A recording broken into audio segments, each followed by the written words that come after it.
Good morning again. Now we'll discuss about the next topic, that is your Biot-Savart's law.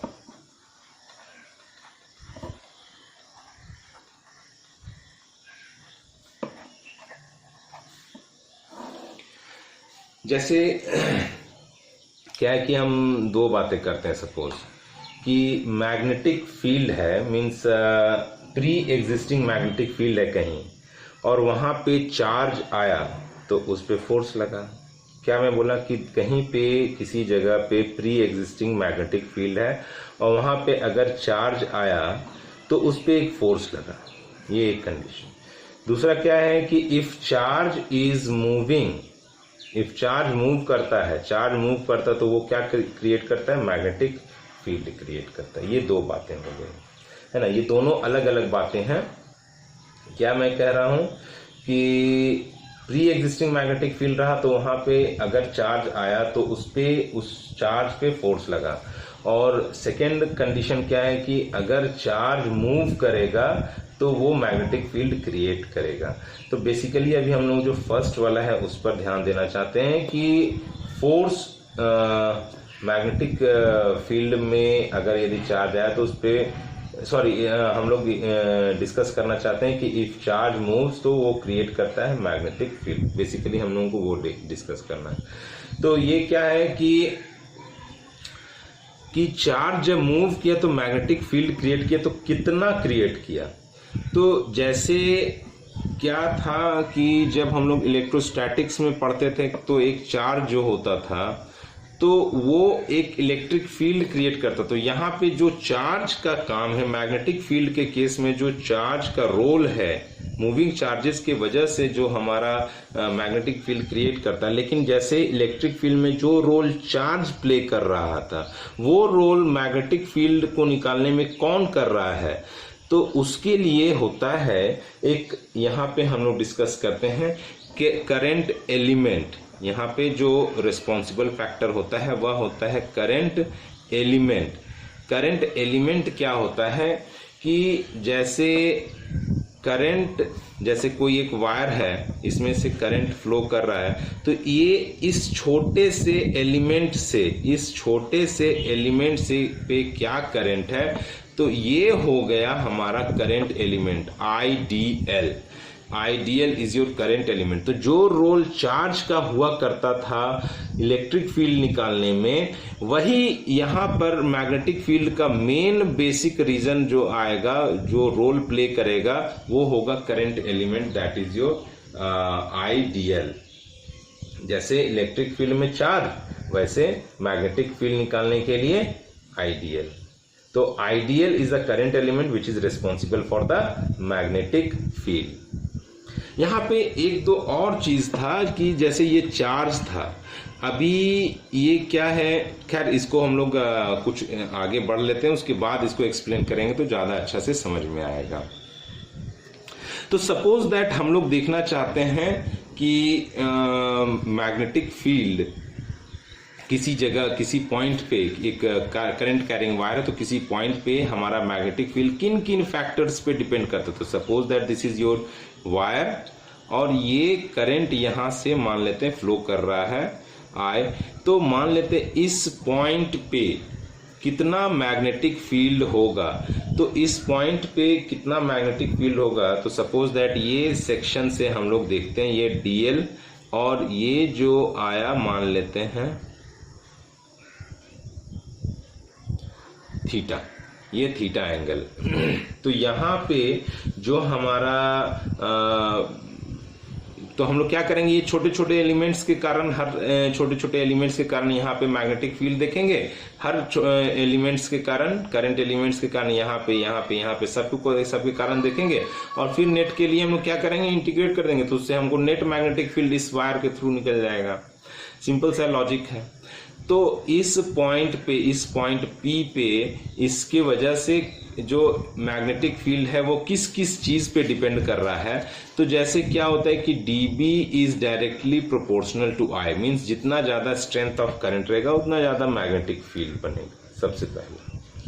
फिर dB is directly proportional to DL, means इस length को मान लेते हैं छोटा length है तो यहाँ पे छोटा मैग्नेटिक फील्ड बनेगा। देखिए ये छोटे लेंथ के कारण हमारा यहाँ जो मैग्नेटिक फील्ड ले रहे हैं, चलिए मान लेते हैं डीबी है ना। तो अगर यदि बड़ा लेंथ ले लेंगे ना तो उसके लिए मैग्नेटिक फील्ड बड़ा होगा, तो that means that dB is directly proportional to dL.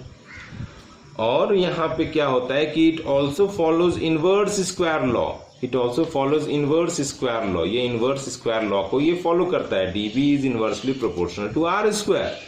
और क्या है कि यहाँ पे ये देखा गया कि it is also depending upon the angle, ये एंगल, यही एक सबसे बड़ा यहाँ पे एक चीज देखा गया कि ये एक एंगल पे डिपेंड कर रहा है। अब इसको थोड़ा समझने की कोशिश करें कि एंगल पे डिपेंडेंसी क्या होगा। जैसे इलेक्ट्रिक फील्ड में क्या है कि अगर यदि चार्ज है तो 10 सेंटीमीटर किसी जगह पे, चाहे इधर लें चाहे इधर लें, कहीं भी लें, इन दिस स्फीयर कहीं पर भी लें, तो इलेक्ट्रिक फील्ड हमेशा क्या आने वाला है, सेम आने वाला है। लेकिन इस केस में अगर यदि जैसे ये हो गया और कि इस जगह पे मैं मैग्नेटिक फील्ड निकालना चाहता हूँ, है ना, ये मान लेते हैं 10 सेंटीमीटर, और एक मैं इस जगह पे मैग्नेटिक फील्ड निकालना चाहता हूँ, ये भी है 10 centimetre, both are 10 centimetre. But ये जो एंगल बन रहा है, मान लेते हैं ये एंगल जो है ये है 75 डिग्री, ये है 75 डिग्री, और ये एंगल जो बन रहा है ये मान लेते हैं है 50 डिग्री। तो P पे बनने वाला मैग्नेटिक फील्ड और Q पे बनने वाला मैग्नेटिक फील्ड ये दोनों अलग अलग होगा। ये चीज़ यहाँ पे एक नया चीज़ हम लोगों को पता चला कि ऐसा नहीं है कि विद इन द स्फीयर ये कहीं भी सेम लेंथ पर सेम मैग्नेटिक फील्ड होने वाला है, नहीं, ये अलग अलग एंगल्स पे अलग अलग मैग्नेटिक फील्ड होने वाला है। तो ये एक्सपेरिमेंटली देखा गया और ये पाया गया कि ये जो डीवी है it is depending upon the sine theta, है ना। जहाँ तक कि मैं बात करूँ इस चार्ज की, जो इलेक्ट्रिक फील्ड, तो ये चार्ज है तो विद इन 10 सेंटीमीटर कहीं भी हम लें, ये इलेक्ट्रिक फील्ड क्या आएगा, always constant, electric field always constant. लेकिन यहाँ पे मैग्नेटिक फील्ड सेम नहीं होने वाला, ये इस थीटा पर डिपेंड करता है। तो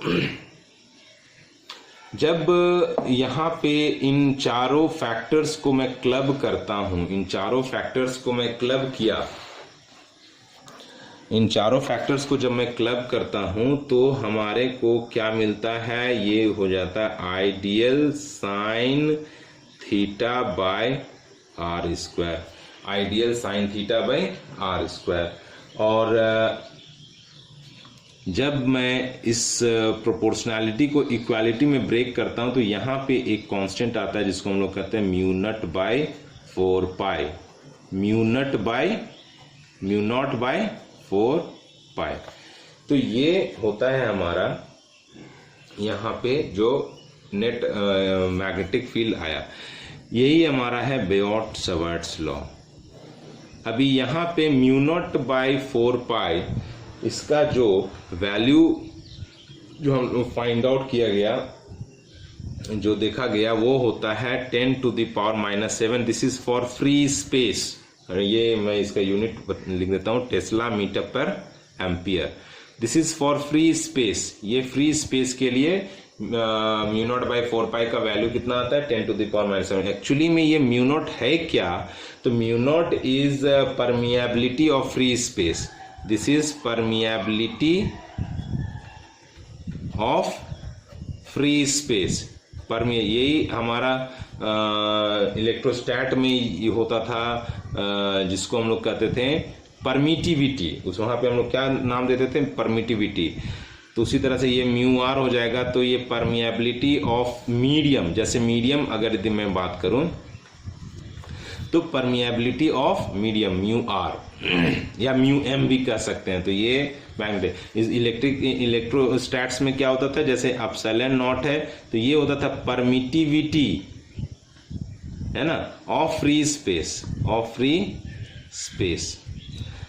यहाँ पे हम लोग म्यू नॉट और एप्सिलॉन नॉट में भी कुछ एक अंतर देखेंगे।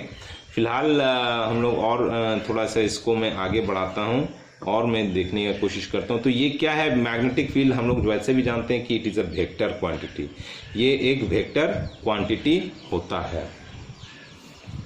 तो वेक्टर क्वांटिटी के लिए हम लोग इसको अगर वेक्टर फॉर्म में लिखना चाहें तो कैसे लिखेंगे, तो भाई ये हम लोग लिखते हैं dB is equals to mu naught by 4 pi I d l. इसको मैं ऐसा करता हूँ r बाई r से मैं मल्टीप्लाई और डिवाइड कर देता हूँ, है ना, या पहले मैं एक्सप्रेशन लिख देता हूँ तब मैं इसको एक्सप्लेन करता हूँ। I dl cross r by r cube, इसको मैं एक्सप्लेन करता हूँ। देखिए ये क्या हो गया, I dl cross r, I dl cross r means I dl are sine theta, I dl are sine theta, और नीचे है आर क्यूब। तो एक ऊपर आर, यहाँ से देखिए ये आर और आर से मैंने मल्टीप्लाई और डिवाइड किया तो ये r square into r, r cube हो गया। आइडियल आर साइन थीटा, अभी ये क्या हो जाएगा, आइडियल एक वेक्टर क्वांटिटी होगा। सी देखिए आइडियल एक वेक्टर क्वांटिटी होगा और चूंकि लेंथ खुद एक वेक्टर क्वांटिटी है तो आइडियल का डायरेक्शन क्या होगा, जो करंट का डायरेक्शन है इसका डायरेक्शन क्या होगा, डायरेक्शन ऑफ करंट, ये डायरेक्शन ऑफ करंट। तो आइडियल का डायरेक्शन क्या है, डायरेक्शन ऑफ करंट, जो कि एक वेक्टर क्वांटिटी है। तो ideal is a vector quantity and R is also a vector quantity. This is R, ये आर है, this is R, R is the vector quantity. तो ideal are sine theta, A B sine theta can be written as A cross B. तो यही ideal cross are हो जाएगा by are cube. तो ये है इसका वेक्टर फॉर्म में नोटेशन। तो इसका एक डायरेक्शन भी होगा। अब डायरेक्शन हम लोगों को कैसे फाइंड आउट करना है, डायरेक्शन हम लोगों को अगर फाइंड आउट करना है तो इसके लिए एक रूल होता है, जैसे right hand rule, right hand rule से हम लोग निकालते हैं। अभी यहाँ पे ध्यान दें कि ये जो डी बी है, ये बी आइडियल के भी परपेंडिकुलर होगा और आर के भी परपेंडिकुलर होगा। अब ये कैसे होगा, इसका डायरेक्शन हम लोग कैसे फाइंड आउट करते हैं, तो यहाँ पे समझने की कोशिश करते हैं। हम लोग यूज करते हैं which rule, right hand palm rule, right hand palm rule. तो राइट हैंड पाम रूल को हम लोग कैसे यूज करते हैं, ऐसे और भी बहुत सारे रूल हैं, लेकिन ये राइट हैंड पाम रूल आसानी से समझ में आ जाएगा। तो यहां पे देखें कि ये थंब, ये ऐसे करेंगे, है ना, ये ऐसे करेंगे, ये देखिए ये थंब सब राइट हैंड का थंब ये ऐसे परपेंडिकुलर हो जाना चाहिए। ये थंब को शो करो करंट का डायरेक्शन, है ना, ये हथेली को रखो आर के डायरेक्शन में, जैसे ये मैंने आर के डायरेक्शन में रखा और ये थंब रखा जो करंट के डायरेक्शन में, ये कुछ इस तरह से, है ना। इसको मैं ऐसे रखा तो इसके परपेंडिकुलर जो होगा ना, इधर से ये मेरा हथेली खुल रहा है ना, ये ऐसे कर्लिंग, ऐसे कर्लिंग हो रहा है, तो यहां से कर्ल करना मतलब कि ये परपेंडिकुलर ही तो जा रहा है ना। तो या ऐसे ऐसे, तो ये आप देख रहे हो कि ये जो हमारा डायरेक्शन है ये क्या कर रहा है अंदर, या सीधे कह सकते हैं कि ये ऐसे जो है ये हमारा ये हो गया, देखिए ये करंट इधर हो गया। फिर ये हथेली को मैंने आर किस तरफ रखा, तो आर की तरफ नीचे जो जा रहा है ना, ये ऐसे मैंने रखा ना, इसको मैं थोड़ा उठा के दिखा रहा हूँ, ये ऐसे, ये पेन जो दिख रहा है ना, ये मैग्नेटिक फील्ड, इसको ये इसको लटके में दिखाया ऐसे, ठीक है ना। तो ये जो है इनवर्ड की ओर दिख रहा है, ये अंदर की ओर दिख रहा है ना। तो वो उसको मैं लिख सकता हूं कि यहाँ पे डायरेक्शन में कैसे दिखा दो, क्रॉस। तो वो हो गया इसका डायरेक्शन, ये हो गया इसका डायरेक्शन। इस तरह से हम लोग निकालते हैं, है ना। तो बेसिकली अगर यदि देखें तो ये कैसा बनेगा, ये ऐसा बनेगा अंदर, और हर पॉइंट पे अगर यदि चेंज करेंगे इसी एंगल पे देखेंगे तो ये ऐसे बनता चला जाएगा, मतलब कि ये ऐसे ऐसे, ये हो गया ना राइट हैंड। या फिर आप लोग पढ़े होंगे राइट हैंड थंब रूल, है ना, कि hold the current carrying wire. यहाँ पे हमको दिखाना इस पॉइंट पे क्या डायरेक्शन है, नहीं तो ऐसे जनरली तो आप लोग तो पढ़े ही होंगे क्लास 10th में राइट हैंड थंब रूल, कि कि hold the current carrying wire in such a way that thumb shows the direction of current and the curling of the palm shows the direction of magnetic field. तो या उस तरीके से भी समझ लीजिए, आपको समझ में आ जाएगा। राइट हैंड थंब रूल, ये होल्ड किया करंट वायर को इस तरह से, तो जिस तरह से ये क्या कर रहा है, ये ऐसे अंदर की ओर जा रहा है और ऐसे बाहर की ओर आ रहा है, ये अंदर की ओर बाहर की ओर। तो इस पॉइंट पे क्या दिखा, अंदर ही तो दिखा हमको, चाहे ऐसे देखें या घुमा के कर्लिंग वाला मेथड से देखें। तो दोनों मेथड से देखें तो यहाँ पे हमको जो दिख रहा है वो तो अंदर की ओर दिख रहा है। तो यही हो गया तरीका हम लोगों का निकालने का। तो ये राइट हैंड थंब रूल से या राइट हैंड पाम रूल से हम लोग इसके डायरेक्शन को देखते हैं। राइट हैंड थंब रूल की hold the current carrying wire in such a way that thumb shows the direction of current, then the curling of your hand gives the direction of magnetic field. और यहाँ पे इस point पे खास करके ये पूरे के लिए बता दिया, हम बोल रहे हैं कि इस पॉइंट पे कहाँ है मैग्नेटिक फील्ड, तो ऐसे रखे तो ये क्या कर रहा है, नीचे की ओर दिख रहा है। तो ये हो जाएगा हमारा डायरेक्शन ऑफ मैग्नेटिक फील्ड ना। तो अब थोड़ा सा यहाँ पे इस म्यू नॉट और एप्सिलॉन नॉट का थोड़ा सा हम रोल देखें। तो यहाँ पे देखोगे कि मैग्नेटिक फील्ड के केस में कि ये डायरेक्टली आ रहा है ना। मीन्स कि अगर म्यू नॉट ज्यादा हुआ तो मैग्नेटिक फील्ड बढ़ेगा, है ना। डायरेक्टली आ रहा है मीन्स इसको डायरेक्टली प्रोपोर्शनल नहीं दिखा सकते हैं क्योंकि ये खुद एक कांस्टेंट है ना। मेरा कहने का मतलब है जैसे परमिएबिलिटी से मैग्नेटिक फील्ड बढ़ता है, वेयर एज एप्सिलॉन नॉट के साथ फील्ड का क्या था, इलेक्ट्रिक फील्ड का क्या था, ऑपोजिट था। इलेक्ट्रिक फील्ड अगर आपको याद हो तो E was equals to 1/4 pi epsilon naught Q by R square. तो यहाँ देखें कि ओपोजिट है, तो यहाँ पे परमिटिविटी से फील्ड घटता था, है ना, और यहाँ पे परमिएबिलिटी से मैग्नेटिक फील्ड बढ़ता है। उसी केस में अगर यदि हम लोग यहाँ पे मीडियम लगा दें, तो इधर पे मीडियम लगाएं तो एप्सिलॉन नॉट एप्सिलॉन R, तो उससे फील्ड हमारा घटता ही है। और यहाँ पे अगर यदि हम फील्ड लगा दें तो हमारा मीडियम से मैग्नेटिक फील्ड स्ट्रेंथ बढ़ेगा, क्योंकि म्यू नॉट और म्यू आर एक साथ आने वाला है ना। तो यह सिंपल सा है कि म्यू नॉट परमिएबिलिटी की वजह से मैग्नेटिक फील्ड बढ़ता है, वेयरएज परमिटिविटी की वजह से इलेक्ट्रिक फील्ड घटता है। तो ये बातों का फर्क याद रखो केवल, है ना। अब थोड़ा सा इसके बीच में हम लोग कंपैरिजन देख लेते हैं। कंपैरिजन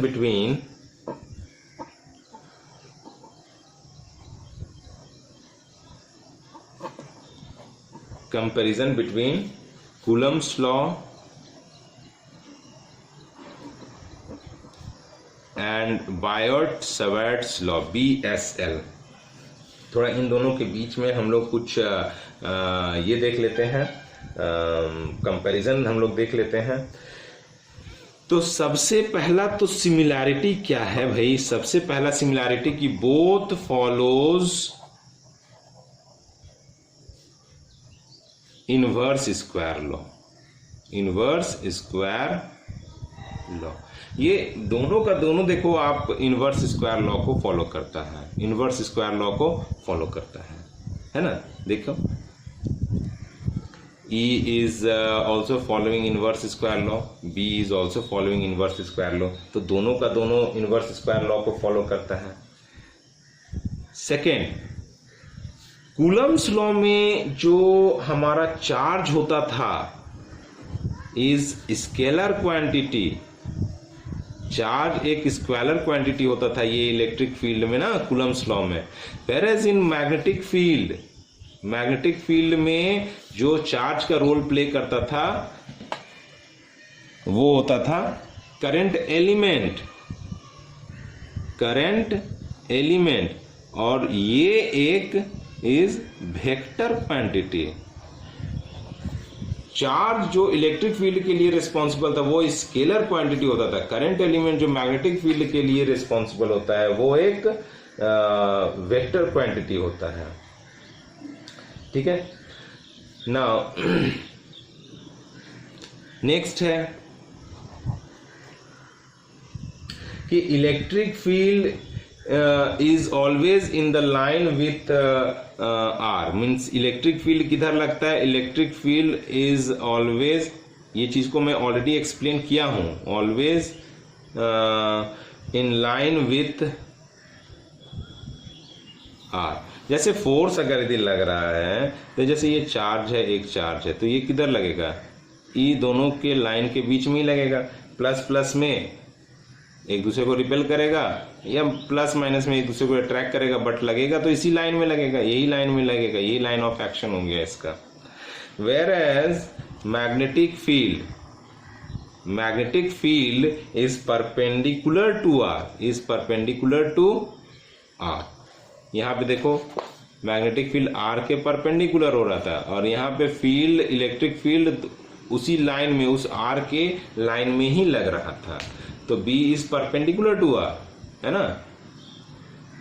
और एक लास्ट पॉइंट है, तो E has, electric field has no dependency, किस पर, no dependency on angle, angle पे ये डिपेंड नहीं कर रहा था, has no dependency on angle, whereas